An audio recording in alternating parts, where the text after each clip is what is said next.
What's going on, everybody? Welcome to the NBA podcast. It used to be called the NBA Hounds podcast, but now that me and my, co-host here, Connor Renfro. Oh yeah, joining me show today is Connor Renfro. Connor, say hi to everyone. Hey, how's it going, everybody? Yeah, so the two of us don't really write for NBA or the houndsports.com anymore. At least I certainly don't anymore. Connor, do you still write for them at all? No, I left there because I got some better opportunities. So Yeah, and I appreciate, Hound Sports. I mean, I still talk to people from there, just every once in a while I'll talk to other writers that cover different teams and stuff. But yeah, we don't write for them anymore, so we don't really have a show for them anymore, but we still do have an NBA podcast that is hopefully going to be put on fansided.com because we both do still write for them and stuff like that. But that's just some backstory into the podcast. Let's just jump right into the show because all of the important games are final. I'm kind of watching the Kings game right now, as I just told you before the show started. So if you hear me in the background watching the game because something crazy happened, which it's a Kings Lakers game, so nothing will. But if anything does happen, I'll talk about it. But yeah, so playoffs are final. Connor, let's start off on the Eastern Conference since you cover the Eastern Conference teams. Brooklyn gets in, Indiana is out.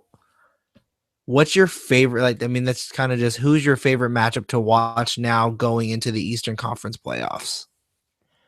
I think I don't know if it'll really be a good series, but I'm just really looking forward to Boston and Cleveland, just because Boston, excuse me, has been such an interesting story this year. I'm just really curious to see them how they match up to a team like Cleveland.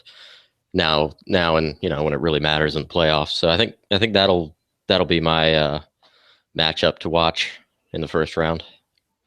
Yeah, what's funny too is, and I don't understand why. I mean, I guess it's the Brad Stevens way. They could have lost that game that they played just the other night where they clinched the seventh seed. I can't remember who they played. It's Oh, it like was slipping. Toronto. Toronto. Yeah, so they beat Toronto.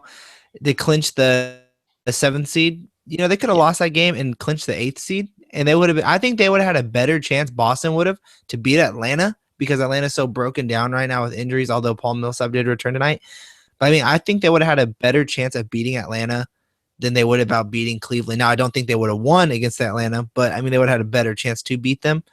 I think Cleveland's it's just going to be a sweep. It's going to be a little just get the brooms out early, 4-game series, maybe 5 if they're lucky, but I don't know, maybe they'll surprise. I mean, they have been the second best team for the last, what was it, second half of the season, I saw. Yeah, I So think I think Brad Stevens. I think he can coach a win or two out of them. Brad Stevens, is he a candidate for coach of the year in your eyes or in your mind? I think he's got to be. I mean, that team went into the season basically having already packed in, ready for the rebuild, and they kind of stayed afloat. But he's really used Isaiah Thomas well since they acquired him from Phoenix, and I just think that I think that really the way they've been playing lately, especially once they got him. I think that a lot of that has to do with Brad Stevens, and so yeah, I think you got to at least think about him for Coach of the Year. Yeah, me too. I mean, I don't see him winning. I think it's really going to be between, Steve Kerr and the Atlanta Hawks coach. I can never, is it Budenholzer? How do you pronounce his Uh, name? Do you Mike know? Budenholzer, yeah, Budenholzer. yeah, Yeah, so I think it's going to be between those two mainly for it, but I think third place is going to go. I mean, they're the seventh seed. I'm not saying they're a good team by any means, but their rosters like trash. I mean, to be honest, I mean, they're better than the Lakers and the Knicks, but I mean, you got Evan Turner putting up triple doubles. I mean, Jay Crowder, who was a bench guy in Dallas, putting up numbers like he's a 3-point shooter now. You know what I mean? Like he's not good at any one thing, but they're making it look like he's good on defense. Marcus Smart, I don't know. They have a roster that you would not typically see in a playoff race, putting up pretty good numbers. You know what I mean? And now they're the seventh seed. So I mean, I have them as the third place in that, and possibly second. I mean, it's a toss up. But I think the next biggest matchup for me to watch is going to be that Toronto and Washington game, and I want to get your thoughts on that. And basically, who do you think would win between those two? That's 5 and 6, or no, Yeah, 4 and 5, 5 and 6. it's it's uh That's it's four for and four and five. five. My bad. Yeah, it's actually kind of funny that, to me those two are playing because I write about the cover the Hornets. Guess I'm kind of a Hornets fan, and I I I just kept thinking at the beginning of the year, well, not the beginning, but earlier on when those two were kind of going back and forth with the 2 and 3 seed. I kept thinking that okay, if Charlotte can get one of those two in the first round, I think they have a chance at beating them because just from what I've seen from both of them, both last season and this season, I'm not too sold on them. But I think Toronto comes out of that series. I think I think Washington's a more talented team. I mean, you got John Wall, Bradley Beal, Gortat. They have, and then they have a pretty decent bench, at least offensively. But I just Who don't do you think think wins? I don't have much faith in the coaching. I liked what Randy Whitman did last season, kind of bringing them back. They'd been bad for so long, but when I've seen them play this year, his decision making puzzles me. And I know that's not saying much because I'm not a coach or anything, but it's just I don't really like what he's done with them, and I think Toronto just I think they'll take it over if just on coaching and matchups, if nothing else. Yeah, what was Whitman thinking last night? I mean, 42 minutes for Bradley Beal against the Indiana Pacers, a game that really doesn't matter. I mean, you already clinched your as the was it the 5 seed. So why play your stars? And they played tonight too. Why play them 42 minutes? Well, You know what I mean? I kind of understood playing them tonight just so they It's kind of Cleveland. yeah, and you just it's Cleveland. It'd be kind of exciting to win that game heading into the playoffs. Plus, they hadn't been resting anybody, but if you're one of the teams that has been doing that, especially a team like Atlanta, who really just started doing it recently in preparation for the playoffs, um, I think it's good to get get your regular rotation going again for the final game. But yeah, last night, if I were him, and it's easy to say that, but I was thinking he would kind of he would give his starters the hook and bring them to the bench once overtime started. Yeah. But no, he just He made just a trying to win the game. Whitman decision. That's an admirable point of view, I guess. But I don't think it was worth it. After seeing what happened to Rose when in the playoffs, when Thibodeau had him in the game when they were already up, was it game 1? And the injury happened. Yeah. Why would you want to take the risk on injuring John Wall or Bradley Beal or Marcin Gortat or Nene, who's very injury prone? Like, why would you want to play them that many minutes? So it's like, I don't know. I would not do it if I was the coach. I'm not, but you're going into the playoffs. You've already clinched your seed. If anything, I would understand why he played them tonight 42 minutes against Cleveland when LeBron James isn't playing, then I would be having them play against Indiana, I mean, they're battling for a playoff spot. Let them battle it out against Memphis tonight. And Indiana doesn't make it. Paul George gets injured. I kind of want to get your thoughts on that, Connor. I mean, he gets kind of taken off the court. It's the left leg this time, so I guess that's kind of good news. But moving forward for Indiana, after the strong run that they put on, do you see them becoming a factor next season? Um, Yeah, I think I don't think they'll be quite what they were a couple years ago. Um, but I I mean, they're think almost the identical same team. They just missing Lance Stevenson and Paul George for the entire season. So I mean, yeah, you bring yeah. those guys back. You think they can be that what number one seed again? No, I just a lot of that was built on their defense and the play of their big men, and Roy Hibbert just seems to be spiraling out of control. Can't really get it back. It's kind of started with last season, carried over into this season. And David West, obviously, he's getting up there in age. He's not. I mean, he's not going to get any better. He might he might post similar numbers next season, but defensively, I don't. I don't see them being as solid as they were last season in the regular season and 2 years ago. Um, because I think one thing I think they need to address is scoring, because saw how it was without Paul George, without Lance Stevenson, who was actually a competent scorer in Indiana. Um, they got some guys that can shoot from outside, but they don't have really any true scorers other than Paul George. And so when he's not in, it's just it's their only chance is to slow it down, play defensive style, and get some stops. But no, I see them being better next season, assuming Paul George is healthy and playing. But I don't see them being um, contending for a 1 or 2 seed.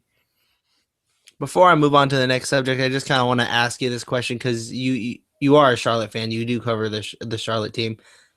Lance was a competent scorer last year for Indiana. What happened in Charlotte? I mean, are you kind of like looking at him like, God, I wish we didn't sign you now? Is that kind of your mindset? Well, yeah, yeah. When there was a lot of talk even before last season was over about not a lot, but there were people that were like, oh, they need to sign Lance Stevenson, and I was not one of those people. I didn't say they shouldn't sign him, but I thought they should do exactly what they did and try to get Gordon Hayward, and obviously that didn't work. Utah matched his offer sheet, is 4 years, 63 million that Charlotte gave him. I believe that's what it was, and then they signed Stevenson, and so I thought it was okay. I thought it was an upgrade at the 2 spot over Gerald Henderson, but and then I was at the first game where they beat Milwaukee in double overtime, I think, Mm-hmm. and he didn't score until the fourth quarter. Um, he'd been taking shots, they just weren't falling, and I kind of sat on the excuse that he was still adjusting, but it's evident now that that wasn't the problem. What are And the chances that Charlotte trades him? I I don't think they're good, because I think the really the only way they'll get rid of him, with I mean the way he's played, it's going to take some convincing for somebody to take him. I think really the only way you get rid of him is if you find a team, maybe Brooklyn, maybe the Clippers, that are really interested in trying to bring out his best. Willing to take a chance. But even if you get a team like that, you'd have to sell low for him. Get maybe some expiring contracts, maybe a second round pick. And I don't think they'll do that. I don't think they want to do that. Uh, do a trade like that, because that would kind of signify that they're just the front office is kind of standing still instead of moving forward. And I think they should try to do something like that, but I don't think they will. I don't think they move him. All right, so we're gonna move on to the next segment here. Let's start making our picks. So I'm gonna give you I'm gonna name off the matchups here for round one in the East, and we're just gonna kind of give our 2 cents on both teams just real quick. and who we think who's gonna move forward. Okay, so the All right. first matchup we have Atlanta versus Brooklyn. Who do you Uh, got going to the next round? And it's got to be what do you think the Atlanta. I series mean, count's gonna be? I think it's got to be Atlanta. I mean, Brooklyn's a mess. They kind of backed into the playoffs. Um, I just think Atlanta's way too much for them. Yeah, I'm gonna go with you. I think it's Atlanta. I think it's gonna be a sweep. But they got veterans. They got Joe Johnson in Brooklyn. So I mean, maybe they win one, but it's Atlanta all the way. There's no question. All right. So the game we touched on just a few minutes ago, Cleveland versus Boston. Who do you got going in the next round, and what do you think the series count's going to be? Well, I would love to see Boston do it, but I don't think they do. I got Cleveland in that one. Um, I just think that offense that they have there is just too overwhelming for Boston to deal with, especially with you know the team defense in Boston has really been what's solid. They don't have very many individual on ball defenders, and that's what you're going to need to beat Cleveland with so many guys that can isolate and take you off the dribble. I think I think Cleveland. I think it's 4-1 Cleveland. I'm going to go get the brooms. It's a sweep. I think Cleveland takes it all away. I think LeBron James is going to have a 40 plus game in at least one of these games. And I think Isaiah Thomas is going to have a game where he's going to just really capitalize on six man of the year. I think he's going to get it. But other than that, it's going to be get the brooms out. It's a sweep 4-0. Next series, we have the 3 and the 6, which is, I'm pulling it up here. It was, well, It's that's a, Chicago and Milwaukee, I think. there it is. Chicago and Milwaukee. Thank you. What do you got going? What's the season count or series count? I have Chicago. If you'd asked me this, if maybe if the Bucks still had Brandon Knight out there, maybe they make it interesting, but they don't. So even with all the problems Chicago's had, I think they get by Milwaukee. I think they get by 4-2. I think Milwaukee makes it a little interesting. Yeah, I think the same thing. I think it's gonna. I have it 4-2. Also, I think what's really gonna make Chicago lose the two games is at one point they're going to rely on a player that I don't think is ready for that type of feel, and I think they're going to rely a lot on Nikola Mirotic, and I think the pressure is going to get to him, or he's going to tire out. But I do, and Jimmy Butler, I think he's going to tire out because I don't think they're expecting a lot from Derrick Rose, and I think it's just going to be all on him, Derrick Rose and Mirotic, because it's surprising how Chicago has so many offensive weapons, but they're known as this very strong defensive team, which they are, but the weapons that they have now, I really like them. You know what I mean? I like to see that team play now, just offensively on both ends of the floor. So I have Chicago 4-2 as we move down the list here, and we also have now it's going to be Washington and Toronto. Yeah, I got like I said earlier, I got Toronto in that one.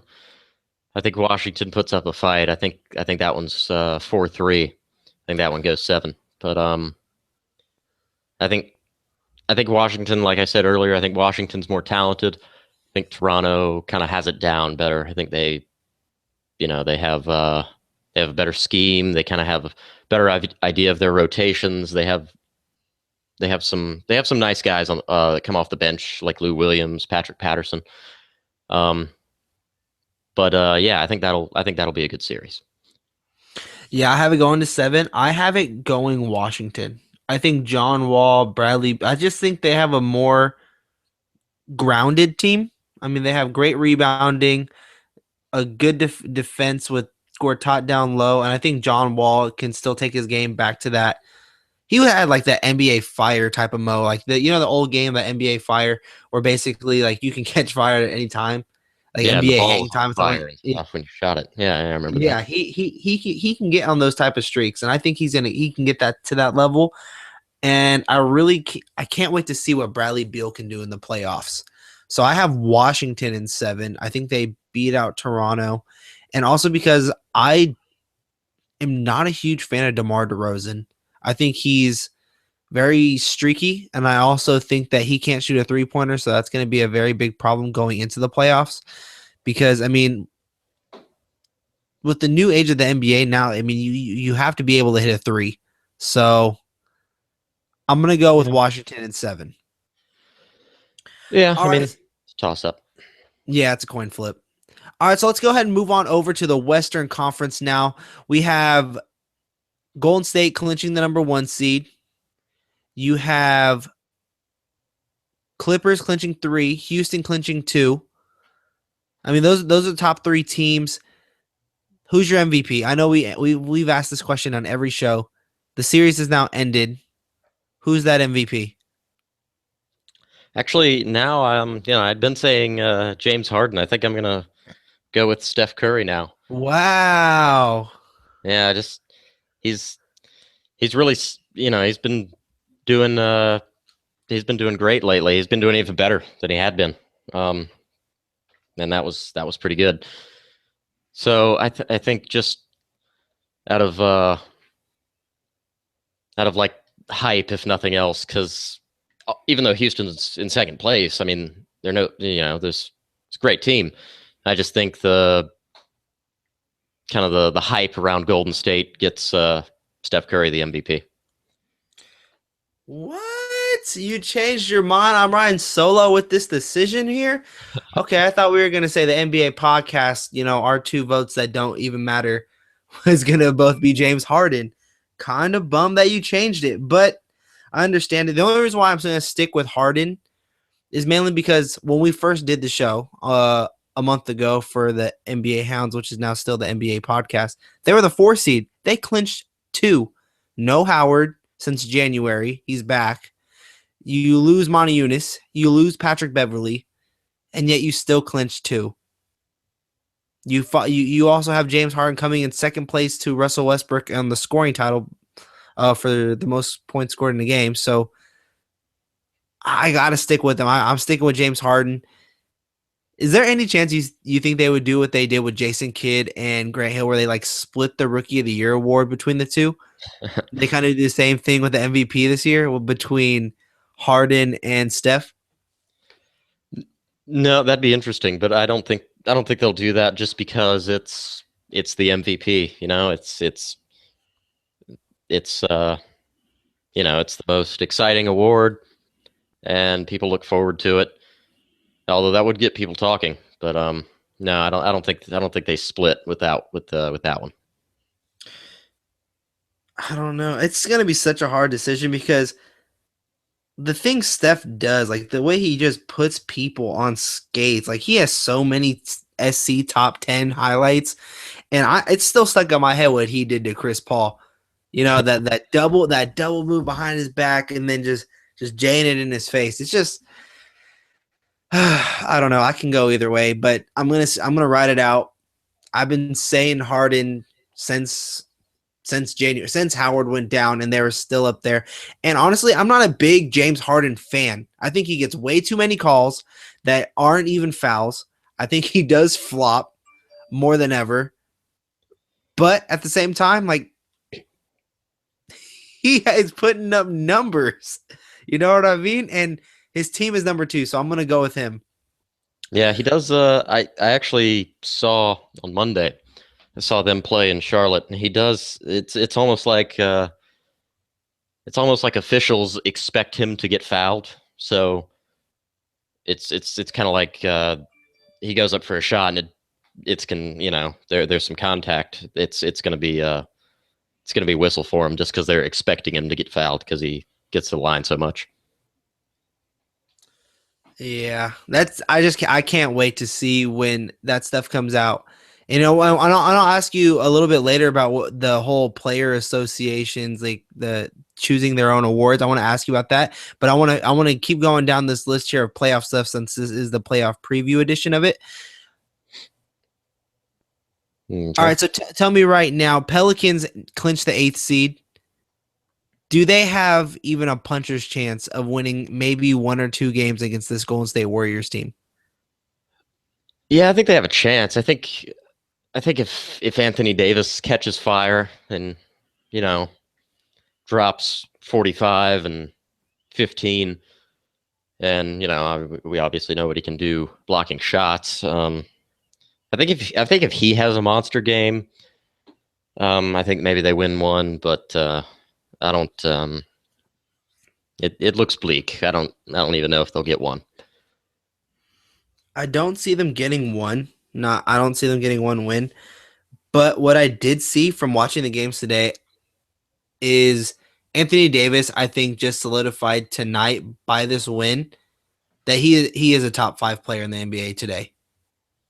I have to put him in there just because what he does defensively, offensively, the fact that this is only his third year, second year, Third year, yeah, third year in the NBA, and now he has made his team into the playoffs. yeah. I mean, he's. I'm going to be honest. I thought Oklahoma City was in the playoffs because they had to beat Minnesota, which they did, and we all know that was, Minnesota has long since thrown in the towel.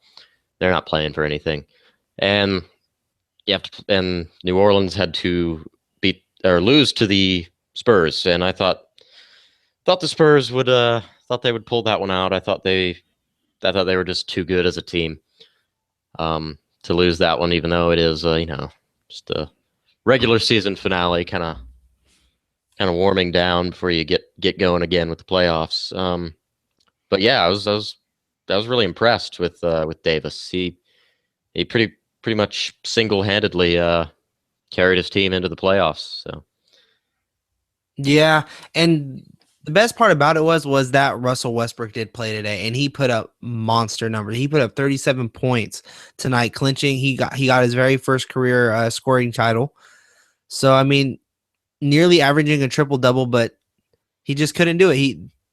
That Thunder team did everything they could with no Ibaka, no Durant, all the injuries, the trades they made. They were, if healthy, that team is going to be so nice next year. oh You yeah, have to throw up a big question mark about, Durant because he did have a foot injury. So I mean yeah, that's gonna worry people going forward, especially I mean if you look at the history of the foot, like Yao Ming and stuff like that. That's gonna be a haunting injury. But that team is gonna be really, really nice moving forward. I I called it in that very first episode though. I would much rather see the Pelicans in the playoffs than I would a one man leading team in Russell Westbrook. At least with the Pelicans, you have Drew Holiday, you have Tyreek, and then you have a top 5 player in Anthony Davis. And I'm going to just start calling him a top 5 player because in my mind, that's exactly what he is. Anthony Davis, top 5 player in the NBA today. yeah.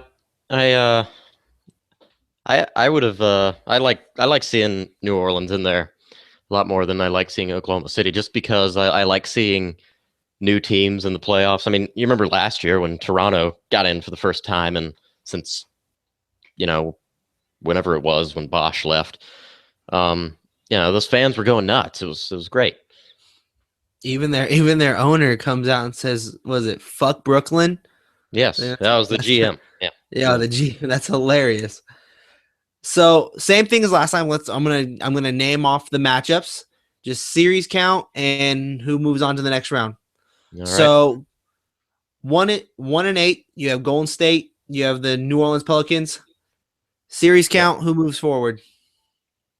Uh, I'm gonna say 4-0. I'm sticking to what I said earlier that Pelicans can win a game if Davis plays out of his mind. But I just think, Golden State, they just have too many weapons offensively. They're too sound defensively. Um, I just, yeah, I don't think that one will be very entertaining. The Splash Bros. Yep, they move on to the next round. Get the brooms out. It's gonna be a sweep. I will give the Pelicans a puncher's chance of winning one game, not a series, not two, just one. And I think it'll just be because although they have Andrew Bogut, I think they'll mostly have Draymond Green on Anthony Davis, and I don't think it'll work. I think he can own Draymond Green. That's and if you can pull Bogut out, and they have Ryan Anderson in, I think that switch and that back and forth that'll win them a game. But at the same time, I also think Golden State and Steve Kerr will figure out how to beat that after just one game. So I will say that forget it. I'm gonna say 4-1. I'm gonna go out with a surprise. I'm gonna say Pelicans win game one. That's Yeah, yeah. If they're gonna win a game, I think it's game one. it's game one. I'm calling it right now. You guys get your money out. All the gamblers that listen to the show, get your money out. Pelicans win game one. It's happening. All right, so we move on to the second series here. We have the Houston Rockets versus the Dallas Mavericks. Series count, who wins it?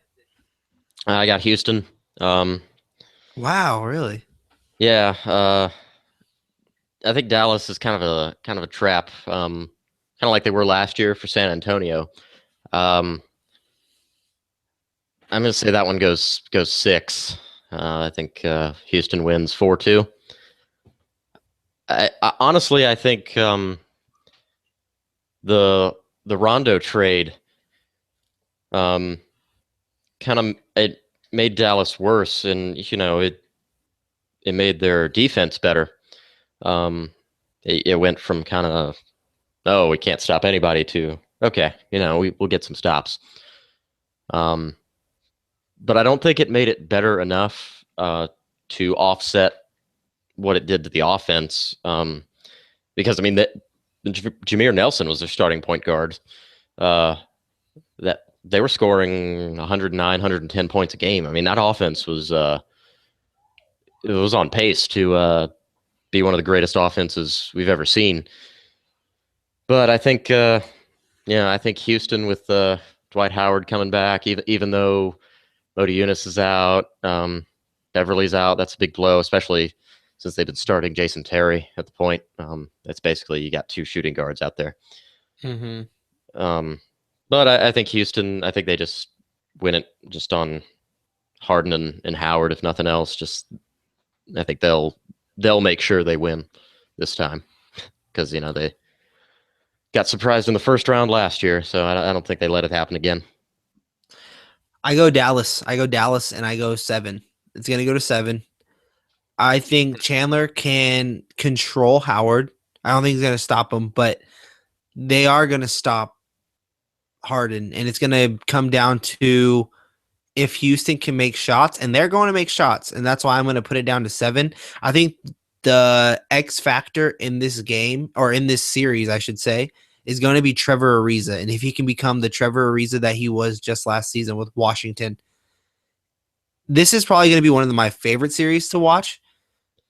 But I have a strong feeling it's going to go to 7, and I think for Dallas, I think being in the playoffs, playing Houston, I think it's going to wake up Dirk. I think Dirk is going to become his old self. And I would not be surprised, honestly, and this might sound crazy to our listeners, but I would not be surprised if Dallas can go on one of their runs like they did when they won the championship.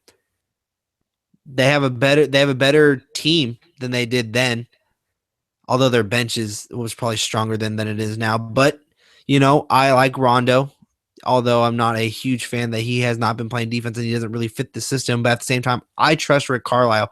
He is the best in-game coach, or one of the best in-game coaches in the NBA. So I have Dallas winning, and it's going to go to 7. And it's going to, if anything upsets it, it's going to be because Trevor Ariza is going to just turn it on in the playoffs. So that's what I have going there.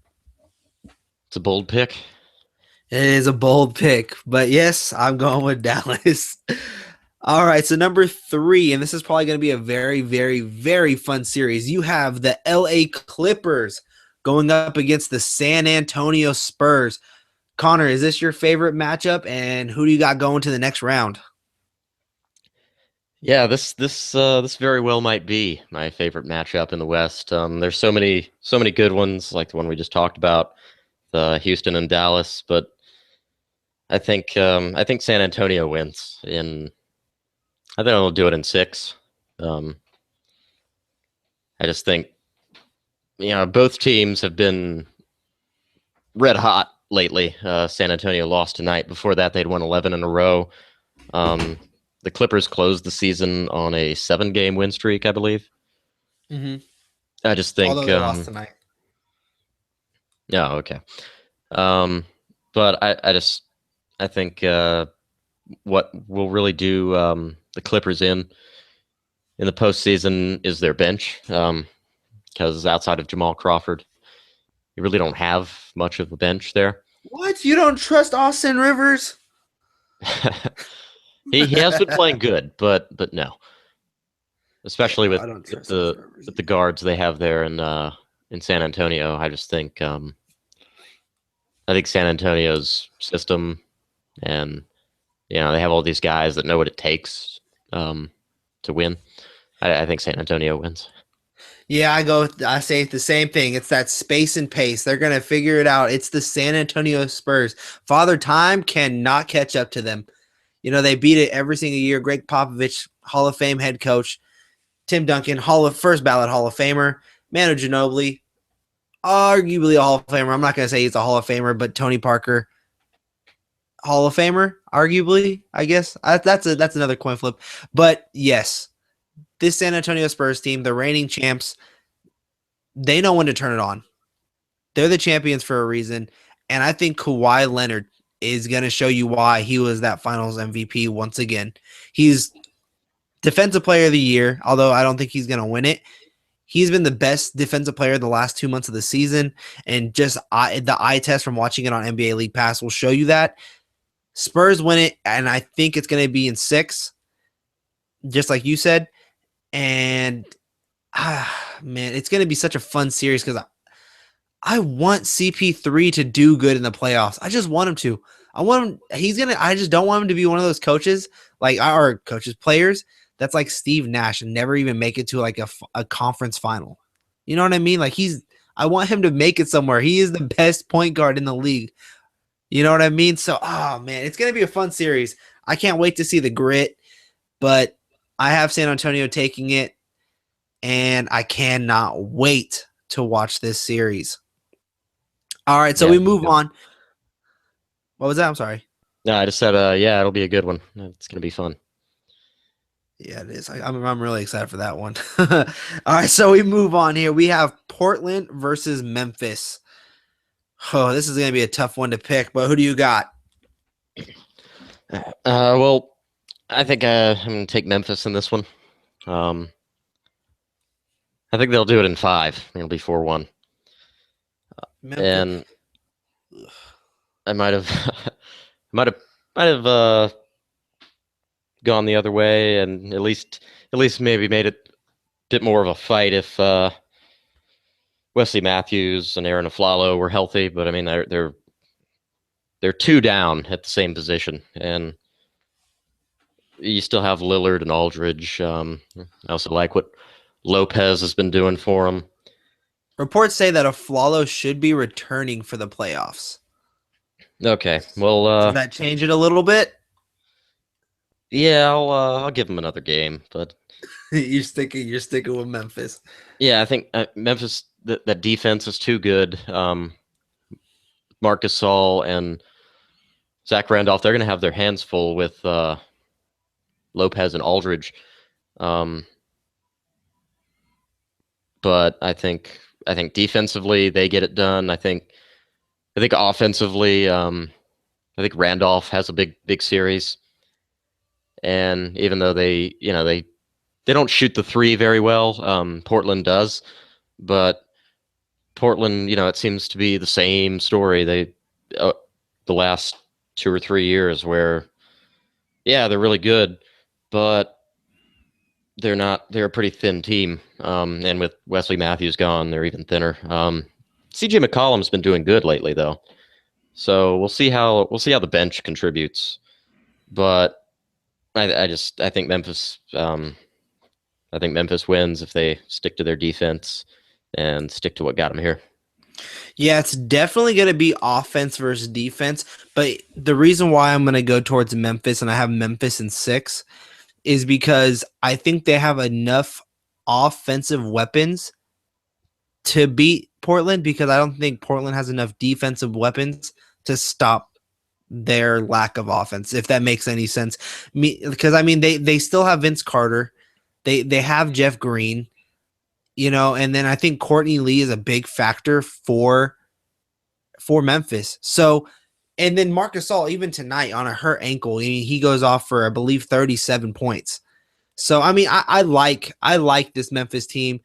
I think what's really going to stop them is their lack of offense, and I think that's something they're really going to have to address going into this offseason because I do believe they're going to go into round two, but that's where it's going to stop. I think they stop at round two because they don't have enough offensive weapons, and the way the NBA is today, it just they need someone else other than Courtney Lee that can knock down an open shot. So we'll see what happens. I am really, really excited to watch this Western Conference playoffs. Just bold prediction that one team you're gonna ride all the way to the finals. Who do you got winning this year's NBA championship? The one team you think you're gonna ride with till the end. Hate to be boring, but I'm gonna say the Spurs repeat. That's not boring at all. What are you Um, talking? I thought you were gonna say Golden State. no, no, I think San Antonio repeats. Wow, that is I not a think boring pick. That astonishes me. well, and maybe this is just my personal bias, but I really hope it's San Antonio and Atlanta in the finals. I think that'd be a fun finals. A lot of people would not agree with that, but Wow, so you have Atlanta going to the finals too? yeah, Whoa, this is crazy talk. Oh, you said this is the boring pick. This is an exciting pick for me. I want to pick your brain on this. So, okay, who do you think is going to the Eastern Conference real quick? Let's go back to the Eastern Conference. Who is in your Eastern Conference finals? I think the top two teams get there. I think it's Cleveland and Atlanta. Wow, and they beat Cleveland. Yeah, I think Atlanta's a much improved defensive team over last season, and I think they have enough. The they could be a little deeper, but I think they have enough depth. I think they can wear down on Cleveland's high-powered offense. Um, Now, not to discredit Atlanta's offense, I think Atlanta's offense will be really good in the playoffs as well. But you don't have Cephalosha that hurts when guarding Irving and LeBron. But I think Damari Carroll's obviously a lockdown defender. He's going to be riding LeBron the whole series. But also another player a lot of people aren't talking about is Kyle Korver, and he's known for his 3-point shooting. Obviously, we all know what he can do on offense, but I think his uh, I think his defense will make a difference, not just in that hypothetical series, but in the playoffs in general. He's I a am pretty good defensive still player. He's not very disruptive, but he plays good fundamental defense, and I think he'll be a big factor for the Hawks. I'm still in shock that you're saying this. And you said this was a boring pick. Well, the Spurs Wow. part. No, that's still you think the team that has been leading the league in score or in points per game, possible MVP between them. You have the best defense, and they're going to get beat by the Spurs, Yeah, I who think so. I think wow, Popovich outduels Steve Kerr in the West. wow, I am in utter shock right now. And then back to the East. You think, oh, I mean, I kind of understand it just because the Hawks really do kind of play that same offense that the Spurs play, that space and pace. They really don't rely on just one player. They always constantly move the basketball when they're playing. And their Yeah, team defense is really nice. But I don't know. You got LeBron James and Kyrie Irving, and I think really what's going to come down to is how they use Kevin Love in these playoffs. Because honestly, the MVP for the Cavs this season is Timothy Mozgov. Like that's not a joke. Timothy Mozgov has not lost in Cleveland this season. yeah, I would agree with that because we all knew they would score, but he's really anchored their defense. I think he's really been a difference maker for them. Funniest thing I heard was on the BS report or the Bill Don't Lie podcast, where basically Bill Simmons talks to multiple NBA writers and gets their opinions on all these certain things. And they have Brian Windhorst on, and Brian Windhorst says that LeBron James was slouched in a bad mood because of how the season was going earlier this season before the trade, and saw after the signing of Timothy Mozgov, saw Mozgov walk by and perked up with excitement and was ready to play for the rest of the season. I thought that is hilariously funny. You're trying to tell me that LeBron James was like, okay, you know what? Mozgov, the guy who gets, a ton of highlights on him, the Blake Griffin poster, is going to make our season the best now. I am perked up and ready to go. You Like know, I think that makes me laugh. yeah, I think Mozgov's actually you know, one time when I spoke to Mike Budenholzer in Atlanta, he was saying that Mozgov's really an underrated offensive player. And I hadn't really thought about that until he said that. But yeah, when I've watched them play, he can post up, he can knock down a mid-range jumper here and there. So yeah, I really like what he's been doing there.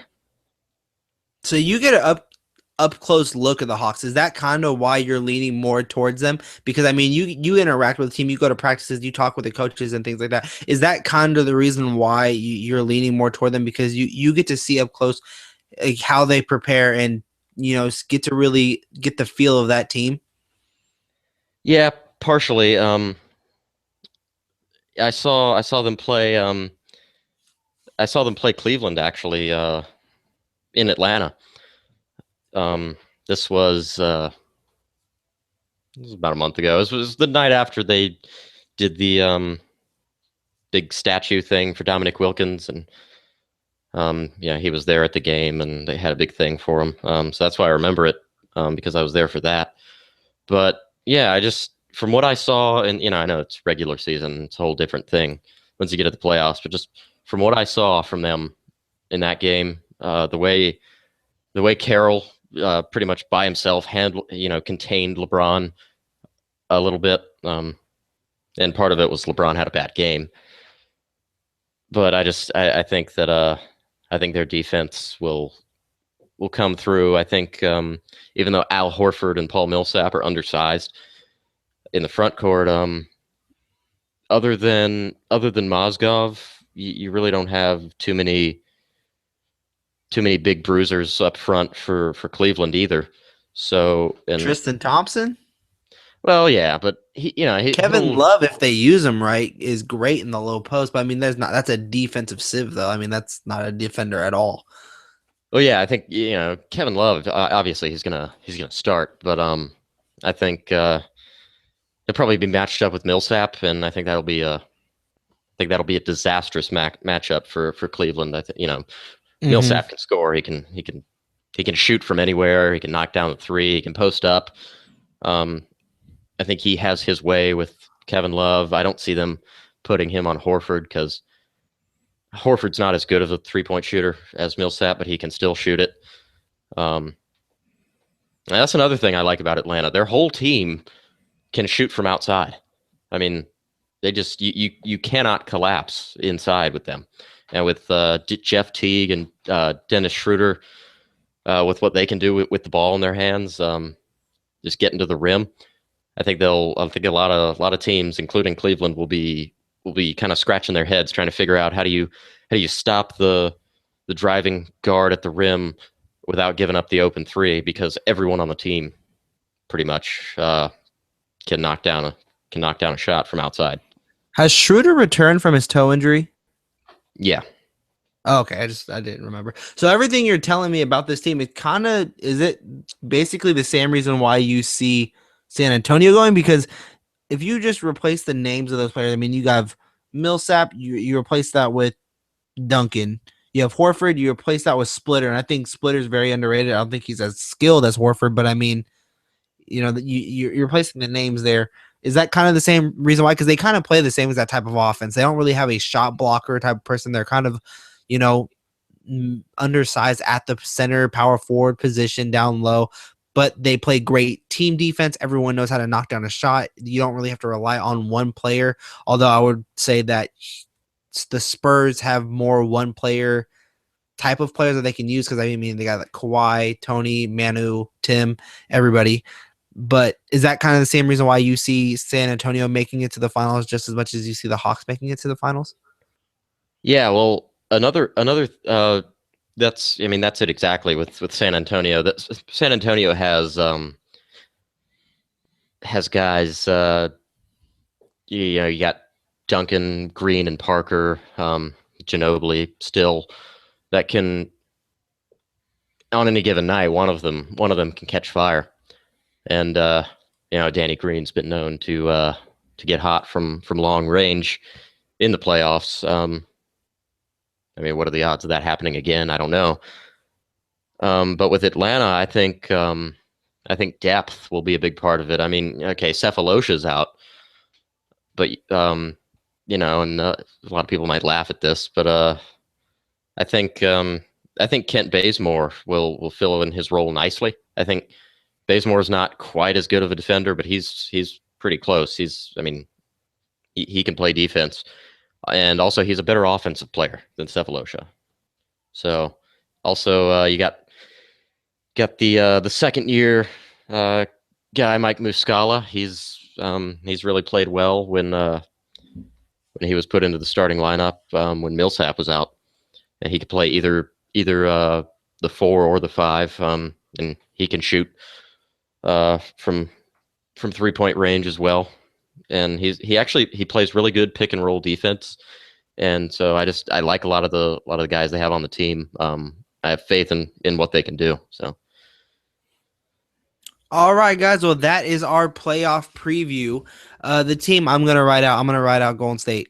I'm gonna ride Golden State's bandwagon just for the playoffs. I'm not hopping on the bandwagon as a fan, but as a team rooting for someone to go to the finals, I'm gonna ride with the team that is the number one offense and the number one defense. I mean, I just gotta do it. But that is our playoff preview edition, guys. So be sure to hit that like button, hit that subscribe button if you are not a subscriber already. If you guys disagree with any of the things that we have said and you guys have different series counts, leave all your comments in the comment section below. Connor, where can people find you online?